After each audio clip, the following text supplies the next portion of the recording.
agradecer a oportunidade de discutirmos este tema que é extremamente importante, como sabemos. Neste caso deste relatório, eu penso que há vários aspectos muito positivos a sublinhar. Desde logo, a preocupação em mostrar uma panorâmica muito completa da dívida pública portuguesa, não só os 130% do PIB, mas percebermos onde é que ela está, quais são as taxas de juros, os prazos, os problemas que se colocam, que nomeadamente depois têm um reflexo muito importante quando se fala em hipóteses de reestruturação, como vimos na apresentação que foi feita, e portanto nesse aspecto é um trabalho que é um trabalho de referência que importava dispor e que está feito com todo o cuidado. Depois, é um trabalho muito sério no sentido de que não advoga, e aliás o Joaquim Sarmento começou por referir isso, não há nesta matéria soluções milagrosas. Haverá que gerir muito cuidadosamente quer a economia, quer o orçamento, se quisermos efetivamente chegar a uma solução que seja vantajosa para o país, que nos permita continuar a ter financiamento, porque esse é um ponto que nós temos que ter em conta. Quer dizer, seja o que for que se passe, nós vamos sempre precisar de ter acesso a mercados, não só para a dívida pública, mas para o financiamento da economia. Por consequência, essa é uma das finalidades importantes de qualquer política que se defina nesta área, é a de mantermos o acesso aos mercados e manter o acesso aos mercados, naturalmente, em condições aceitáveis e que não arruinem a economia, o que significa que temos que ter a confiança dos mercados na nossa capacidade de gerir a economia e de sermos responsáveis pelos compromissos que assumimos. Portanto, esse é um aspecto também muito positivo, quanto a mim, neste relatório, que consiste em sublinhar este aspecto. Sublinha realmente que não há soluções milagrosas nem soluções muito rápidas. Eu penso que nós precisamos, de facto, de reduzir o rácio da dívida pública para ela se tornar sustentável, mas não podemos imaginar que conseguimos fazê-lo muito rapidamente. Temos que o fazer com muita persistência, com muita segurança e com, no fundo, dois eixos de política que o relatório aponta, um dos quais é uma grande disciplina orçamental, conduzindo a um saldo primário positivo, não exagerado, mas na ordem dos 2-3% do PIB, como já temos neste momento, e que tem que ser mantido, e tem que ser mantido ao longo do tempo. Portanto, não é uma coisa para acontecer durante um ano, saímos do PDE e o problema está resolvido. Não está. A dívida continua lá e, portanto, nós vamos ter que continuar a manter um saldo positivo, um saldo primário, portanto, o saldo descontando o pagamento de juros positivo, e vamos ter que o manter durante muitos anos. Este é um lado. O outro lado é que precisamos que a economia cresça. Portanto, temos que ter uma política económica, e aí é uma grande viragem numa certa tradição em que Portugal entrou já há muitos anos, que foi ver o crescimento económico, sobretudo como resultado do estímulo orçamental, mesmo quando isto deixou de acontecer.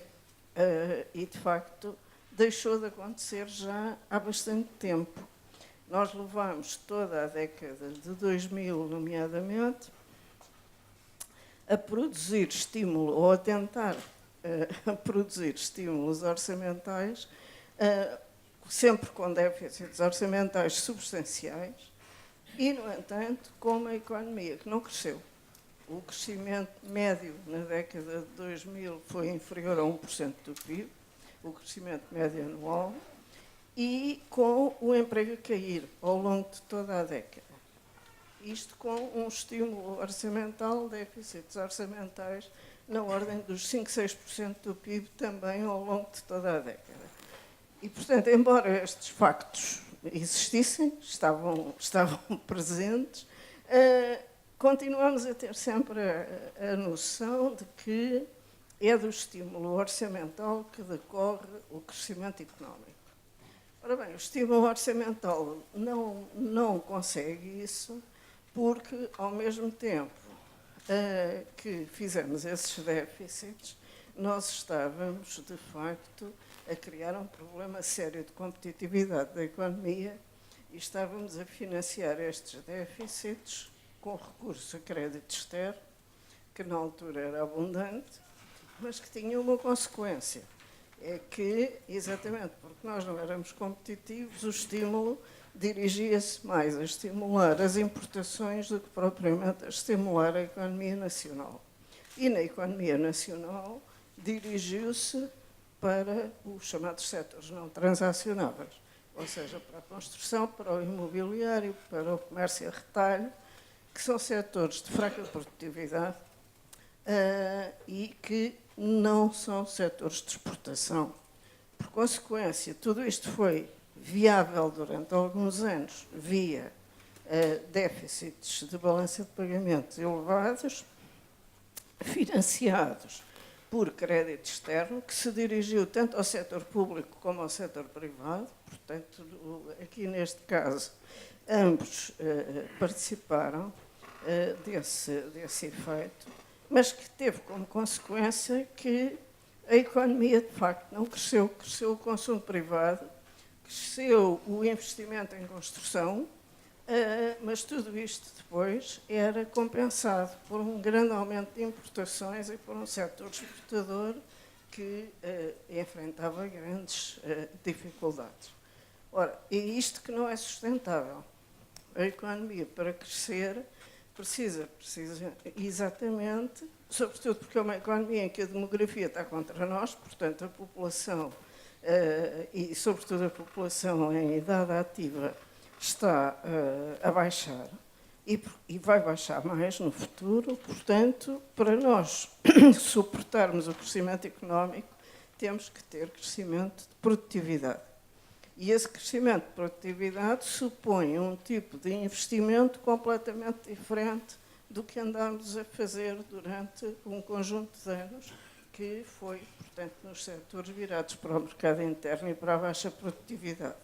Isto implica uma diferente configuração da política económica para levar a taxas de crescimento da economia que vão depender muito do contexto internacional. Isso dependerá sempre. Portugal não é uma pequena economia aberta e, portanto, é muito afetada pelo enquadramento internacional em que se situa, mas há muitas outras pequenas economias abertas na Europa que conseguiram ultrapassar a crise de uma maneira muito mais positiva do que Portugal. Portanto, não é de maneira nenhuma impossível, mas a política tem que se dirigir para isto e para o investimento nos setores transacionáveis, na inovação, no aumento de produtividade e não para os setores fáceis, digamos assim, que são os setores que utilizam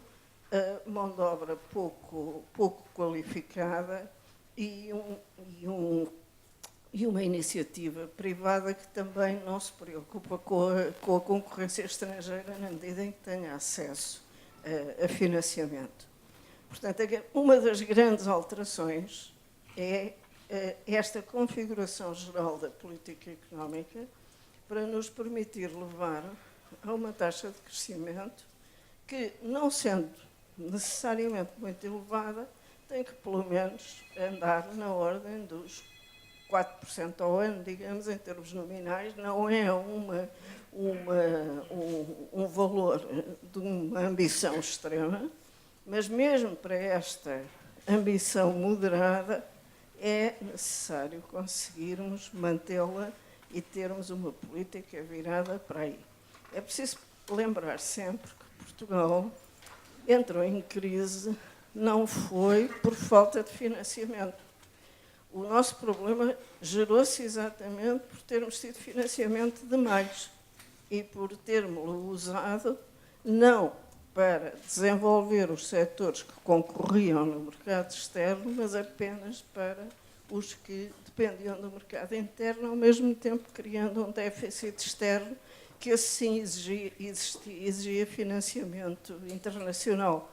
Quando há uma crise internacional, evidentemente, nós éramos altamente vulneráveis e sofremos as consequências disso. O outro lado, que é mais institucional, que também requer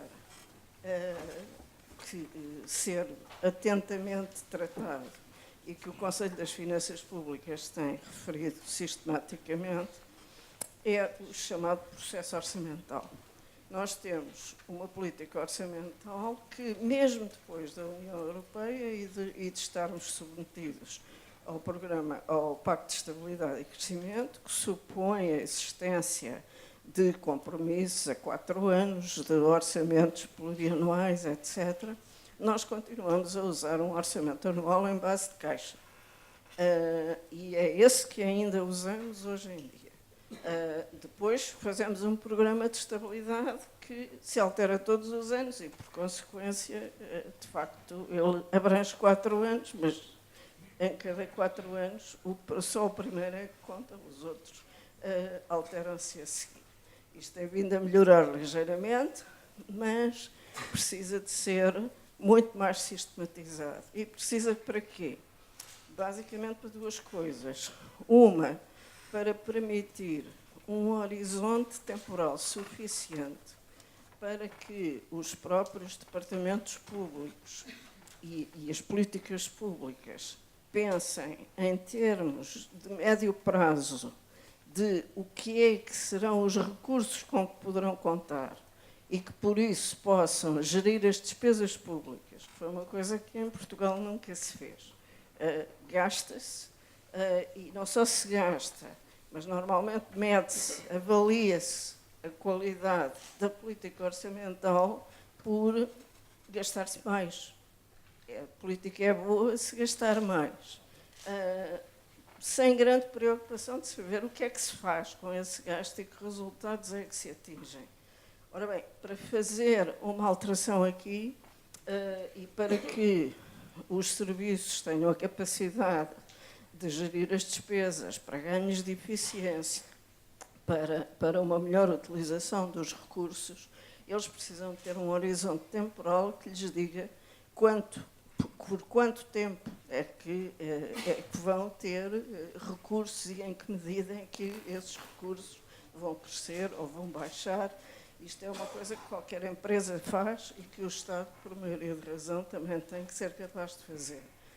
Por outro lado, o facto de haver um orçamento com esta base plurianual também gera maior confiança nos investidores, assim como nos investidores não só em dívida, mas nos investidores em termos reais. Os investidores saberem, por exemplo, com o que é que podem contar em termos de impostos. Porque, como nós sabemos, sempre que há uma crise, os impostos sobem.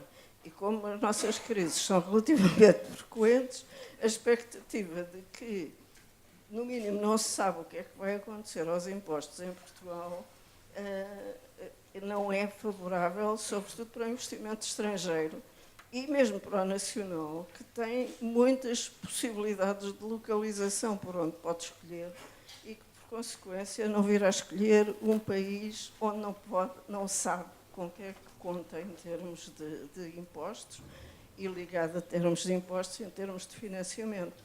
Porque se as coisas correrem mal, as taxas de juros, o nosso prémio de risco sobe e isso afeta não só o Estado, mas também o setor privado.